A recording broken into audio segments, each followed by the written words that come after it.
जय हिंद मेरे साथियों और स्टूडेंटों।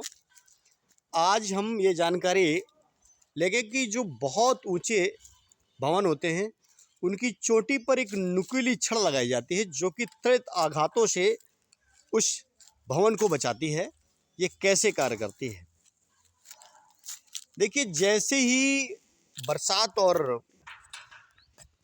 या बादलों वाले दिन आते हैं तो उस समय जो बहुत ऊंची ऊंची इमारतें होती हैं उनके ऊपर से बादल गुजरता है। और जब गुजरता है तो जो बादल में कोई ना कोई आवेश होता है, या तो धन आवेश या तो ऋण आवेश।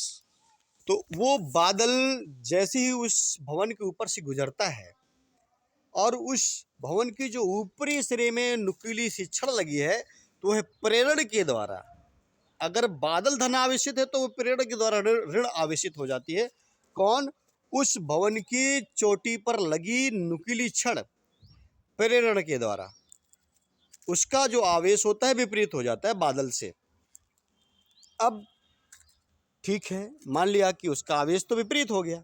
अब आगे क्या होता है, चलिए वो देखिए आगे भी क्या होता है। तो देखिए, जो छड़ होती है, छड़ की जो ऊपरी सिरा होता है उसको सदैव नुकीला रखा जाता है। नुकीला इसलिए रखा जाता है क्योंकि जो उसका क्षेत्रफल है बहुत कम से कम हो जाए, जिससे कि उसका पृष्ठ आवेश घनत्व है वो बढ़ जाए। क्योंकि पृष्ठ आवेश घनत्व जो होता है वो आवेश और उसके क्षेत्रफल के अनुपात के बराबर होता है। अर्थात एकांक क्षेत्रफल में वितरित आवेश पृष्ठ आवेश घनत्व होता है। ये जानते होंगे।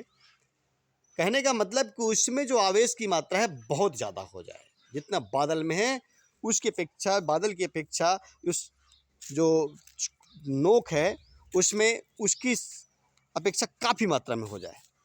तो जैसे ही तड़ित या बिजली चमकती है, और बिजली जब चमकती है तो बादल से जो आवेश होता है, बादल में जो आवेश उत्पन्न होता है उसका जस्ट विपरीत जब उसमें हो जाएगा, तो जैसे ही बादल की बिजली उससे उसकी नोक से टकराएगी, उस छड़ की नोक से टकराएगी, तो अगर जो तड़ित है, जो बादल है, धन आवेश है, और ये क्या हो गया, ऋण आवेश हो गई, तो ऋण और धन मिलकर क्या बन जाएगा, उदासीन हो जाएगा और बिल्डिंग की कोई भी क्षति नहीं होती है। अर्थात उसको निरावेशित कर देती है, उस बिजली को क्या कर देती है, निरावेशित कर देती है। यही कारण है कि ऊंचे भवन की मीनारों में एक नुकीली छड़ लगाई जाती है, जिससे कि जो अब जब वहाँ से कोई बादल गुजरे तो वह बादल प्रेरण के द्वारा उस छड़ की नोक को आवेशित कर देता है। और कैसा आवेशित कर देता है? विपरीत आवेशित कर देता है। अब विपरीत आवेशित करता है, उसकी नुकीली होने के कारण उसका जो पृष्ठ आवेश घनत्व होता है बहुत ज़्यादा होता है। यही कारण होता है जब बिजली चमकती है और उसमें आवेश आता है तो वह आवेश और उसकी छड़ की नोक के कारण उसका जो पृष्ठ आवेश घनत्व वो भी बहुत ज़्यादा होता है। तड़ित के भी आवेश बहुत ज़्यादा होता है, लेकिन दोनों ज़्यादा हो गए, वो भी ज़्यादा ये भी ज़्यादा। वो धन का अगर ये ऋण का, या ये धन का वो ऋण का, तो दोनों आपस में क्या हो जाते हैं, वहाँ पे उदासीन हो जाते हैं, अर्थात निरावेशित हो जाते हैं और भवन में कोई भी क्षति नहीं होती है।